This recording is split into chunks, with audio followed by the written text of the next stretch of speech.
Welcome back, everyone. I'm so glad you're here today because I have something really special to show you. But tell me, why are you not coming over to my Patreon yet? If you love these episodes, please support me there too. It honestly helps me keep creating more for you. The guy who holds everyone's stuff. I've always been the guy who holds everyone's stuff. Purses at restaurants, coats at weddings, phone chargers, spare keys, shopping bags from Sephora, whatever someone needs to offload when they're tired or distracted or just done for the day. I've never really minded. I guess I liked being useful.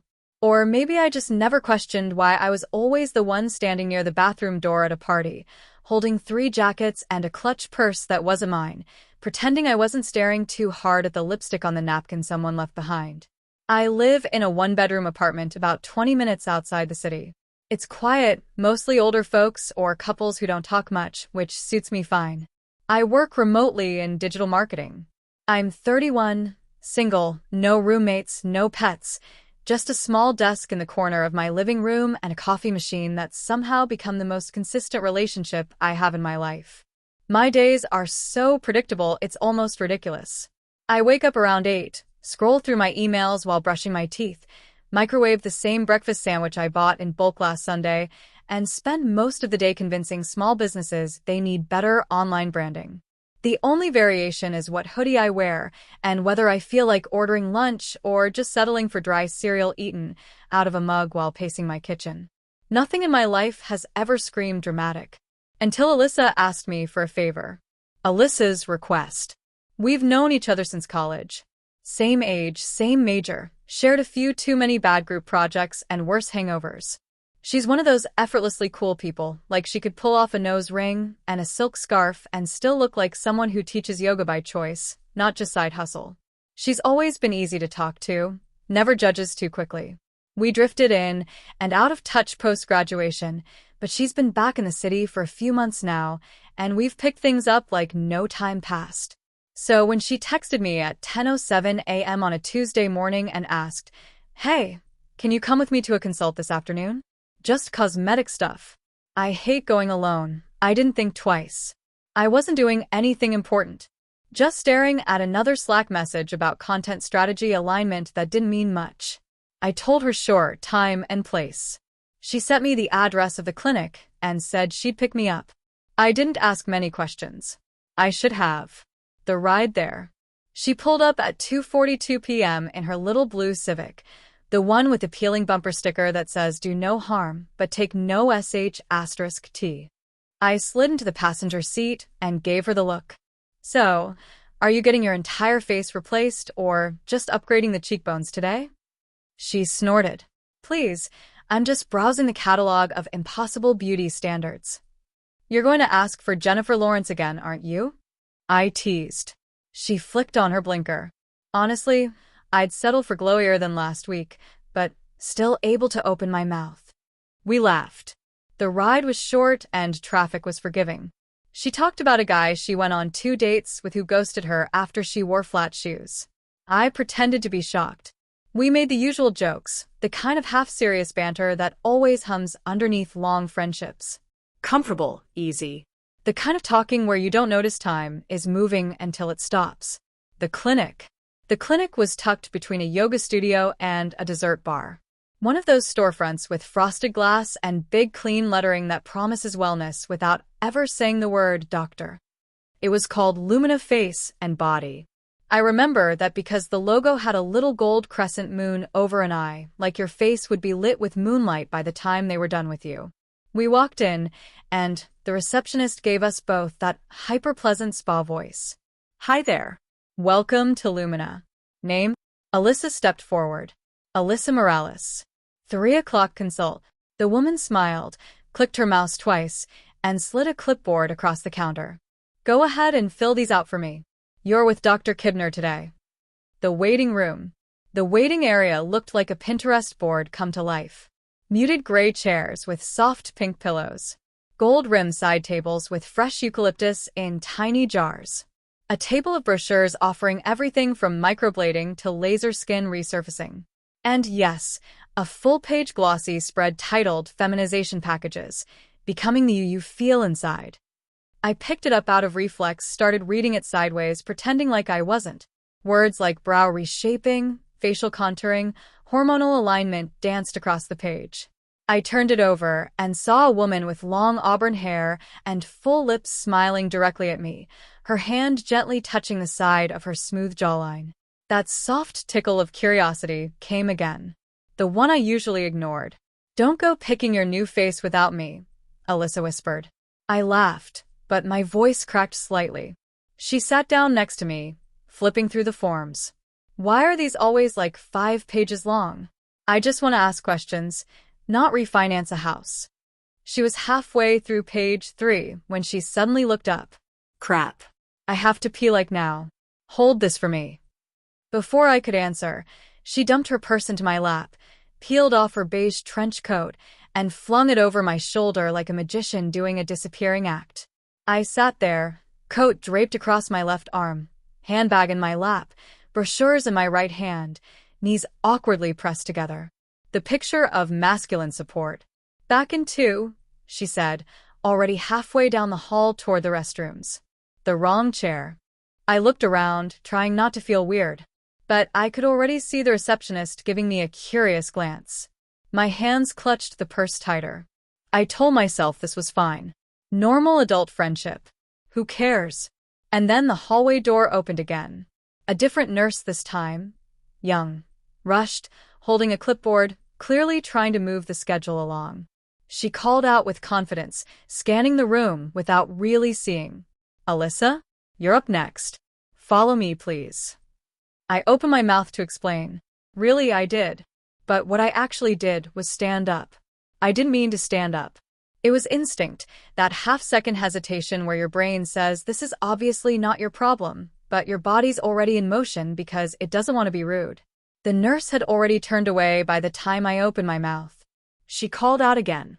"Alyssa, room 3. Let's go." Still holding her purse. Still wearing her coat draped over my arm. I should have corrected her. Should have said, "Sorry, wrong person." Should have laughed it off and gone back to my chair. But something stopped me. I think it was the look on the receptionist's face, tired, polite, distracted. And the buzz of my phone in my pocket.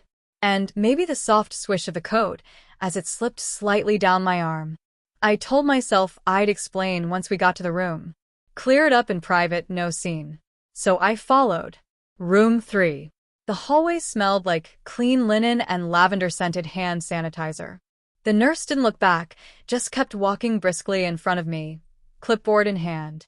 I passed doors labeled Hydrofacial, Laser Suite, and one with a soft gold sign that simply said, Consultation 3. That was ours. She opened it with a smile. Waved me in. "Dr. Kibner will be right with you. Just have a seat." Then she was gone. I sat down on the small couch against the wall, heart ticking just a little faster than before. Still had the purse in my lap. Still had the coat. The longer I held them, the more I felt like they belonged to me. Not because they did, obviously, but because I didn't know what else to do with them. I looked around the room. It was warm, calming, pale pink walls, a full-length mirror leaning in the corner, soft overhead lighting that didn't buzz or flicker. A digital display on the wall rotated images, before and after photos of women at various stages of transformation. One had sharper cheekbones. One had a softened jaw. One had longer hair and freshly drawn brows. I should have gotten up and left. Walked straight back to the waiting room and handed Alyssa her things and said, "You won't believe what just happened." But I didn't. I stayed in that room, holding her coat in my lap, staring at my own reflection in the mirror across from me, wondering, what if she hadn't come back right away? What if this all kept going? Dr. Kibner. And then the door opened. The door swung open with a soft click and a woman in a slate blue blazer walked in, smiling as if we already knew each other. She had short silver hair, the kind that looked intentional, not like age had just won. She carried a sleek tablet in one hand and a folder under her arm. "Hi, Alyssa," she said brightly. "I'm Dr. Kibner. Thanks for your patience. We're a little backed up today." I opened my mouth to correct her. I really did. But instead, I gave a half smile and said, "No worries." She sat across from me, tapped her screen, and said, "Okay. So I've reviewed your intake form and notes from the last consult. It sounds like you're leaning toward the soft feminization package. Is that right?" I blinked. My brain had 100 options in that moment. I could have laughed. I could have said, "I think you have the wrong person." I could have stood up and walked out. But I didn't. I just sat there, heart pounding, throat dry, and for some reason I still can't explain, I nodded. Not a full nod, just enough to not interrupt her. Enough to let her keep talking. She smiled wider, clearly energized now. "Okay, great. So, just to recap, we're talking non-surgical facial refinement. We'll focus on softening the jawline visually, eyebrow reshaping, a bit of contour to lift the cheekbones, and of course, wig fitting and some foundational wardrobe guidance." My palms were starting to sweat. The digital preview. She tapped her screen again and turned it toward me. There was a photo, my face, taken from the moment I walked in, I guessed, and next to it, a digitally altered version. Same eyes, same nose, but the eyebrows were cleaner, higher. The face looked softer, more open. The hair was shoulder-length, auburn, parted off-center, tucked slightly behind one ear. I couldn't look away. "This is just a rough idea," she said gently. "But you'd be surprised how much of this is achievable without surgery. Shaving, contouring, posture changes, movement training. Honestly, half the transformation is how you carry yourself." I swallowed hard. "You okay?" she asked, tilting her head slightly. I nodded again, just barely. "I know it can be a lot to take in," she said kindly. "But you wouldn't be here if part of you didn't want to see what's possible." The wig. She reached into a drawer and pulled out a small zippered pouch. Inside was a wig, long, dark brown, softly curled at the ends. "This is one of our mid-range synthetics, but it looks great on camera and in person," she said, walking behind me. "Do you want to try it? Just to see." I looked in the mirror at myself, at the photo still glowing on the screen beside me. I don't know what made me say yes, but I nodded again. She smiled. "Okay, just relax. I won't pin it. This is just for shape." She gently placed it over my head. It was heavier than I expected. Cool at first, then warm. It framed my face in a way that felt alien and intimate at the same time. She tucked a few strands behind my ears, stepped back, and said softly, "There. Just look." And so I did. In the mirror, I didn't see a joke. I didn't see a mistake. I saw someone I hadn't let myself imagine before. Someone who looked possible. Alyssa returns. Then I heard the footsteps in the hallway. The voice. The door handle turning. I barely had time to process what I was looking at in the mirror. The wig wasn't pinned, but it fell just past my shoulders in soft waves, framing my face in a way that felt suspiciously right. I had never seen myself like that before. My stubble still showed, and my clothes were the same hoodie and jeans from earlier. But the shift was enough to tilt the entire room. I looked feminine adjacent.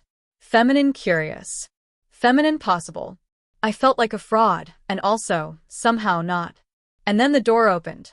Alyssa. It was her. She stopped in the doorway, eyes locking on mine, her breath catching in her throat. In her hand was a bottle of water, half crushed.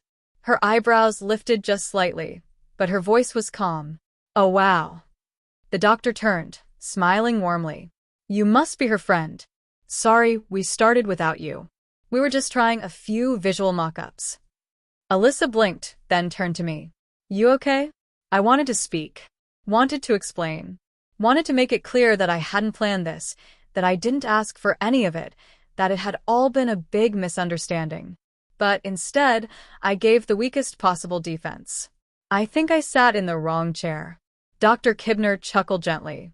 "Honestly, not the first time that's happened. We've had partners come in and get the full rundown by accident. But usually they stop us before the wig." Alyssa gave me a look. Not mocking, not judging. Just curious. Quietly alert. "Did you stop her?" she asked. My mouth opened. Closed. Dr. Kibner leaned forward again, tapping her tablet. "Well, whether it was intentional or not, Ethan here makes a surprisingly strong candidate. Great bone structure, already has symmetrical eyes, and with a little shaping around the brows and jawline. Magic. I looked at Alyssa again, silently begging for a lifeline. She smiled just a little and said, "You do have nice eyes." That broke something in me. I exhaled, laughed almost nervously. "Okay, look, this was not supposed to happen." She called Alyssa. "I had your stuff." I stood up. I thought I'd fix it in the room, but she started talking and I didn't know how to stop it. The doctor raised an eyebrow. "And now that you've seen a preview," I hesitated. There it was again. The choice. I could end it here. Say it was funny, weird. Thanks, but no thanks. But I didn't. I didn't expect to feel anything, I said. But now I kind of do. The question. Alyssa stepped further into the room, lowering herself into the chair beside me. Her voice softened. "So, what do you feel?" I looked back in the mirror. Still me. Still rough skin, still masculine clothes. But something was different. There was a softness around the edges, not just visual. Something internal. "I don't know," I said quietly. Like I've been ignoring a door I didn't know was unlocked. The doctor closed her folder gently. "Then maybe it's time to walk through." Emily. The wig was still resting lightly on his head. The room was quiet now, no more instructions or fast-talking optimism. Just soft air, the hum of the tablet screen, and the tension in Ethan's chest. The kind of feeling that sneaks up on you from behind and whispers, "What if this isn't a joke?" Dr. Kibner leaned forward slightly, her voice calm. "Would you like to try something?" Ethan turned his head just enough to see her. She gestured to the tablet. "We've got a set of visual tools we use during first consultations. Just basic mock-ups. Minimal makeup overlays, facial shaping, hair options. No filters. Just an idea of what's possible." He nodded once. No resistance this time. Just a quiet okay. She opened the tablet again and asked him to look directly into the lens. A quick scan of his face, front, profile, three-quarter. The lighting adjusted automatically. And then she started. With a few taps, she pulled up an image of him, altered. His skin looked smoother, but not unnatural. His eyebrows, still his, were cleaner, reshaped, a subtle lift at the arch. A soft layer of neutral makeup had been applied over his digital face, just enough to even out tone and bring out the eyes. His jawline was slightly softened, not erased, just rounded at the edges. But it was the hair that made his breath catch. Long, layered, falling past the collarbone. Not too styled, not some dramatic transformation. Just different enough to see something new. He leaned in, studying the person on the screen. It was him, but it wasn't. "You're not changing who you are," the doctor said quietly. "You're just giving yourself the space to see." He didn't answer, but his eyes stayed locked on the screen. "What would you call her?" Alyssa asked gently. He blinked. "Her." "Yeah," she said. "The her in the picture. If you had to give her a name." Ethan stared for a while longer. His mind didn't race. It drifted. "Emily," he said finally. He wasn't sure why. It just came out. The doctor smiled. "Emily," she repeated, like it was already familiar. Alyssa reached out and squeezed his wrist. "Emily looks kind. I think I like her." He let out a slow breath, one he didn't know he was holding. It wasn't acceptance. Not yet. It wasn't even clarity. It was just one fragile, flickering thought. Maybe I'm allowed to wonder. And in that room, under soft lighting and quiet air, Ethan began to imagine, really imagine, what it might feel like to not just try this for an hour, but to step into it. To step into her. The honest conversation. Ethan sat frozen in the chair, still wearing the long wig, still staring into the mirror. Alyssa stood beside him, no longer just an observer, now part of it. The door closed softly behind her. The doctor had stepped out to give them a moment. They were alone now. Alyssa perched on the edge of the small love seat beside him, elbows on her knees, fingers tapping together gently. She wasn't smiling, but she wasn't pulling away either. "Okay," she said finally. "Talk to me." Ethan tried to make his voice light. "I told you. I was just holding your coat, and suddenly I'm starring in a makeover montage." She raised an eyebrow. "Yeah, no. That doesn't explain the part where you let her put a wig on your head and start picking face shapes like you're customizing a video game avatar. He sighed, took the wig off slowly, his fingers hesitating as he placed it on the counter like it might break. I don't know what happened, he said. I mean, I do. But I didn't plan this. Do you want it? She asked. Not accusing, not soft either. Just straight. He hesitated, then nodded. Barely. I don't even know what it is, he said. It's not like I've ever walked around thinking I was born in the wrong body. It's just, sometimes I catch myself looking too long at someone's outfit, or the way their makeup is blended, or how their hair moves when they laugh. And I think, what would that feel like on me? Alyssa didn't flinch. She just nodded. That sounds real. He leaned back in the chair, rubbed his eyes. I'm not trying to become someone else. I don't want surgery or hormones or anything drastic. But there's something about what just happened in this room that I can't ignore. You looked peaceful, she said. For a second anyway, before you saw me standing there. He laughed softly, bitter around the edges. You always think you're going to laugh when something like this happens. Or panic. Or bolt. But I didn't want to run. That's what's messing with me. There was a pause. Then she stood up, walked over to the full-length mirror, adjusted it slightly so he could see himself more clearly. She picked up the wig again, turned it in her hands, and held it out. Want to put it back on? Ethan blinked. Now. She shrugged. You're already in the room. Might as well finish the picture. He took it slowly, hands steadier than before. Slipped it on. This time he adjusted it himself. Alyssa stepped behind him and gently smoothed it out over his shoulders. Her fingers brushed his neck. It was quiet, intimate, but not weird. There, she said. Now sit up. He did. He looked at himself again. Still him, but different. Emily, she said, just trying the name again. Something in his chest pulled tight. Not in fear. In curiosity. Recognition. She stood beside him now, facing the mirror.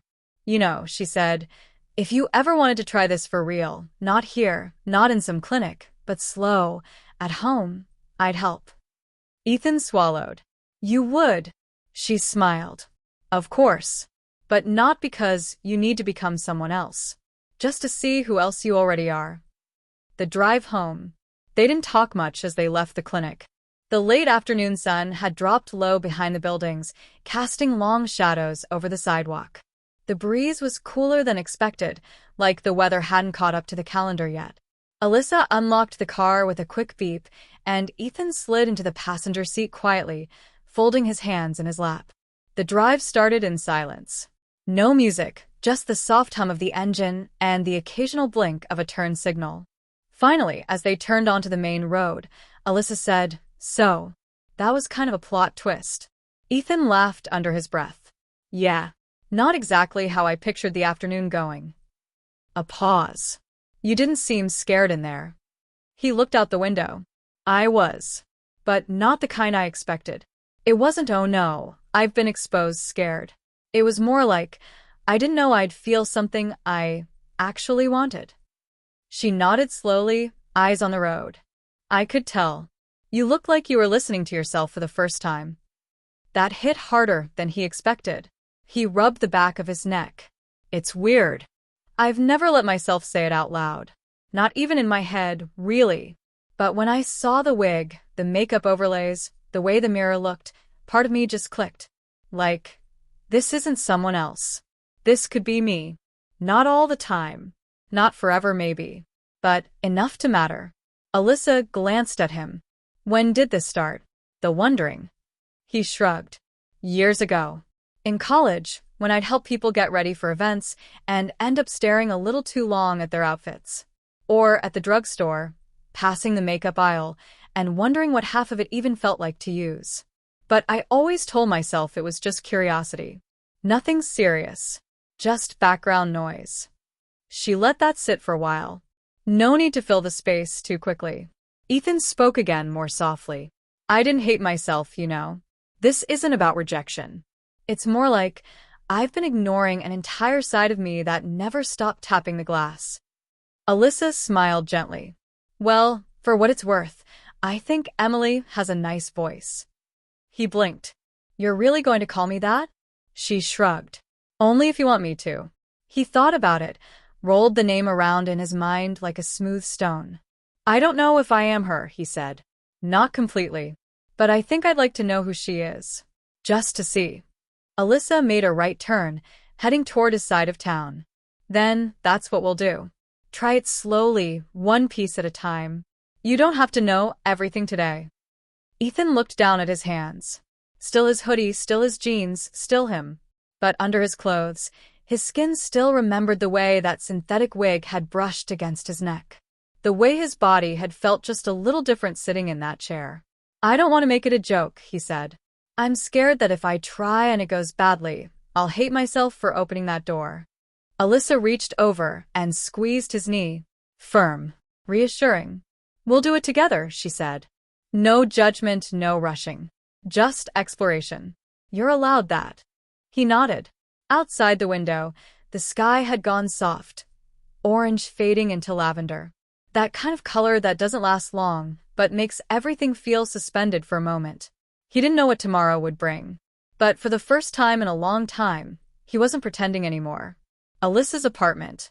It was 2 days later when Alyssa texted. Still curious? Come over. I've got a few things laid out. Ethan stared at the message longer than he should have, then replied. On my way. He didn't overthink what to wear. Just joggers and a zip hoodie. No expectations, no performance. Just exploration. Her apartment smelled like lavender and laundry sheets. Soft lighting, a calm that felt deliberate. She had already cleared a small space in her room. A mirror leaned against the wall, a folding chair, a few makeup tools on a tray.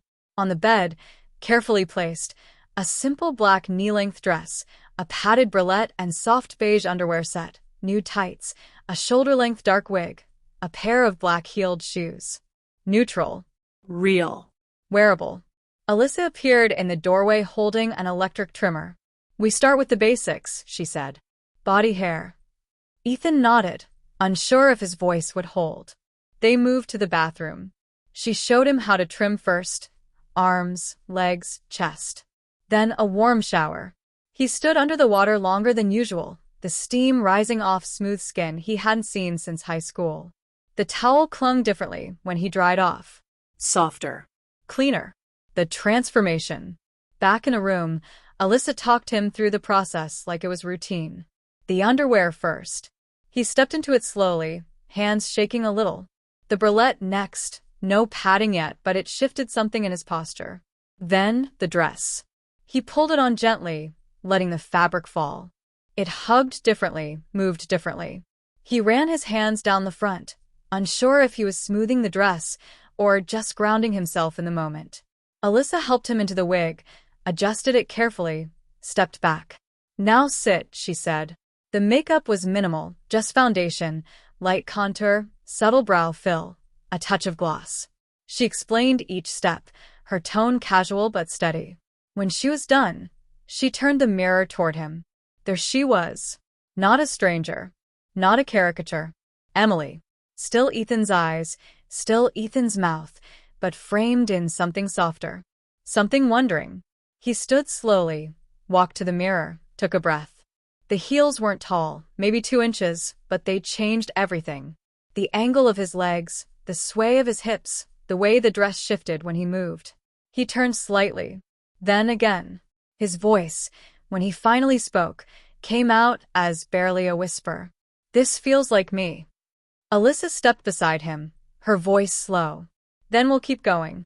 One day at a time. He didn't cry. Not quite. But he stood there longer than he ever thought he would, breathing quietly, listening to the new silence of his own reflection. Alone with the mirror. Later that night, back in his own apartment, Ethan stood in front of his bathroom mirror. He was barefaced again. No makeup, no wig. The dress was folded in a bag on the chair.